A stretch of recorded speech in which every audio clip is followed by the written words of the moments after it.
ENTJ 설명해 볼게요. 다리오 나르디 UCLA 교수가 그 MBTI 유형에 따른 어떻게 뇌에 활성화된 부분이 있을까? 라고 연구를 해서 그것들을 밝혀낸 자료가 있어서 같이 볼까 합니다. 왼쪽 뇌에 보면 FP1이라는 부분이 있는데, 이것은 내가 어떠한 일을 중요하게 생각하기 때문에 나는 이러이러한 일을 할 거야 라고 생각할 때 활성화가 된대요. 그래서 배의 선장 같은 역할을 하는 건데, 또 그래서 이 부분에서는 어떤 사람들이 내가 이거 중요한 부분이야 라고 얘기하는데, 그거는 아니잖아 라고 얘기하면 굉장히 불쾌해 할 때도 활성화된다고 합니다. 그 다음에 T3 부분이 있는데, 이 부분은 이제 귀 쪽에 위치하면서 말할 때 되게 활성화되는데, 우리가 어떤 문법을 쓰고 어떤 단어를 고를까 라고 생각할 때 활성화가 되면서, 또한 이 귀 쪽에 있기 때문에 듣는 기능과 말하는 기능이 이제 같이 사용하게 되는데, 그때 내가 어떤 사람과 이야기를 하려고 하는데 주변이 너무 시끄럽다 그러면은 제대로 그 사람하고 얘기하기 힘들 만큼 그 시끄러운 것에 영향을 받는다고 하네요. 그 다음에 O1 부분이 있는데, 이 부분은 이제 시각적인 부분인데, 어떤 내가 물체를 볼 때 이것은 무엇으로 이루어졌고 어떤 구조물이 어떠하다 라는 식으로 굉장히 분석적으로 받아들여지는, 보는, 그럴 때 활성화되는 부분이라고 합니다. 그다음에 우뇌를 보면 F8이 있죠. 이 부분은 굉장히 개인적인 가치를 다루는 부분으로 보는데, 비교해서 보자면 좌뇌의 F7이 어떠한 사람과의 관계 속에서 같이 공감하고 어떤 사람의 행동을 따라하고 이루고 또 어떤 맥락 속에서 무엇이 이루어진다면, F8, F8은 그렇게보다는 이제 개인적으로 내가 무엇을 좋아한다라는 이야기를 할 때 활성화되고, 또 굉장히 그런 거를 세밀하게 자세하고 강조할 때 활성화된다고 합니다.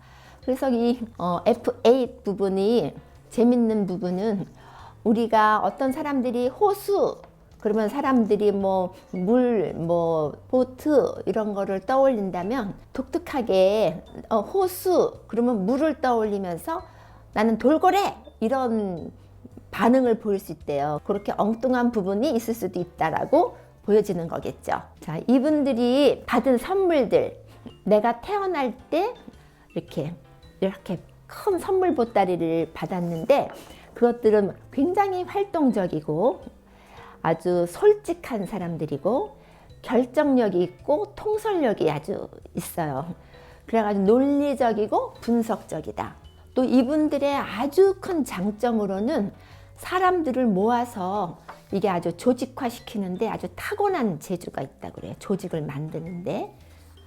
그리고 아주 이 헌신하는 마음이 있기 때문에 내 다른 생활을 포기하면서까지도 무엇을, 나의 가치를 위해서 헌신하는 사람이고, 어떠한 무엇을 할 때는 지도자, 높은 자리에까지 올라갈 수 있는 그런 엄청난 능력을 선물로 받고 태어나신 분들이에요. 이제 유명한 사람들을 보면 나폴레옹, 시저, 마가렛 대처, 이런 분들이 있고요. 이분이 워낙 통솔력이 있고 논리적이고 분석적이다 보니까 군대, 사업체를 이끄는 사람들, 교육계, 공무원들, 이런 일들을 잘할 수 있고, 요즘은 특히 벤처 기업의 회장님들이 이 ENTJ 분들이 많다고 합니다. 아주 독특하게 책에 이제 써 있는 부분 중에 제 눈에 들어온 것이, 이 사람들이 배우자를 고를 때는, 특히 여자분들이 배우자를 고를 때는 이런 부분들이 있대요. 내가 나한테 맞는 사람을 고를 수 있을까? 라는 의문을 갖는데, 그게 뭐냐면 너무 나보다 만만한 사람도 싫고 또 나보다 더 센 사람도 싫은 거예요. 그래서 만만하게 나한테 이렇게 좀 져주기도 하고, 또 능력이 있어서 나를 좀 이끌어가기도 하고, 이제 이런 사람들을 원하는데 과연 그런 사람이 있을까라는 의문을 갖게 된대요. 그리고 또 이제 배우자로서는 자기 스스로 자긍심도 강하고 독자성도 강하고 다양한 취미를 가진 사람이었으면 좋겠다. 그러니까 굉장히 높은 기준을 갖고 있죠. 조직에서 일을 할 때는 그 조직의 정책, 큰 틀이죠. 정책을 굉장히 존중하고 어떤 일을 함에 있어서 효율적인 것을 굉장히 제일로 중요하게 생각하는 사람들이에요.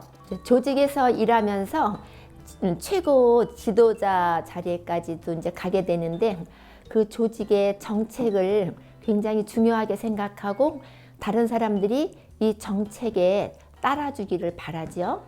그리고 이 비능률적인 것들을 참 참기 힘들어해서 때때로는 냉정한 결단력을 발휘할 때도 있습니다. 우리가 아까도 말씀드렸지만 논리적이고 분석적이고 이런 좋은 점들을 갖고 태어났잖아요.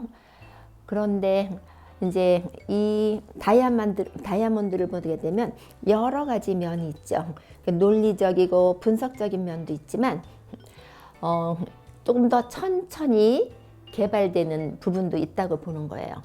그래서 그런 부분들이 이제 우리 ENTJ 같은 경우는 감정 부분 또 감각 부분인데 이제 그동안 효율성과 능력이라는 부분이 나에게 굉장히 중요했는데 이제 중년이 되면서 감정 부분이 이제 풍성해지면서 나와 다른 사람들의 감정을 읽을 줄 알게 되면서 또 기쁨도 나눌 수 있고 어려움도 나눌 수 있게 되면서 삶이 더욱더 풍성해질 거라고 보여지고요.